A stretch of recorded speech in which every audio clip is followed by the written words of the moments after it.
கபடி தொடரின் 10வது சீசனோட லீக் போட்டிகள் முடிவடைஞ்சு அடுத்த சுற்றான பிளே ஆஃப் சுற்று வரும் 26ஆம் தேதி தொடங்கவிருக்கு. புள்ளிப்பட்டியல்ல முதல் 6 இடங்களை பிடித்த அணிகள் பிளே ஆஃப் சுற்றுக்கு முன்னேறி இருக்கிற நிலையில முதல் 2 அணிகள் நேரடியாக செமிஃபைனலுக்கு முன்னேறி இருக்காங்க.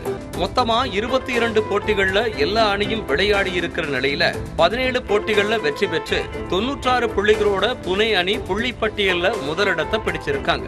16 போட்டிகள்ல வெற்றி பெற்ற ஜெய்ப்பூர் அணி 92 புள்ளிகளோட 2வது இடத்தை பிடிச்சிருக்காங்க. 13 போட்டிகள்ல வெற்றி பெற்றிருக்கிற டெல்லி அணி 79 புள்ளிகளோட 3வது இடத்திலையும் 70 புள்ளிகளை பெற்றிருக்க குஜராத் மற்றும் ஹரியானா அணிகள் 4 மற்றும் 5வது இடத்தை பிடிச்சிருக்காங்க. 3 முறை சாம்பியனான பாட்னா அணி 59 புள்ளிகளை எடுத்து புள்ளிப்பட்டியல்ல 6வது இடத்தை பிடிச்சிருக்காங்க.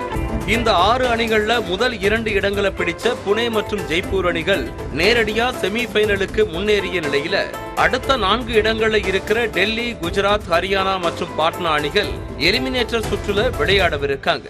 26ஆம் தேதி நடக்க இருக்கும் எலிமினேட்டர் சுற்றோட முதல் போட்டியில டெல்லி மற்றும் பாட்னா அணிகள் மோதவிருக்காங்க.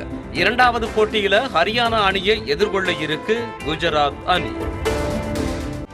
செய்திகளை உடனுக்குடனும் துல்லியமாகவும் தெரிந்து கொள்ள சப்ஸ்கிரைப் பண்ணுங்க.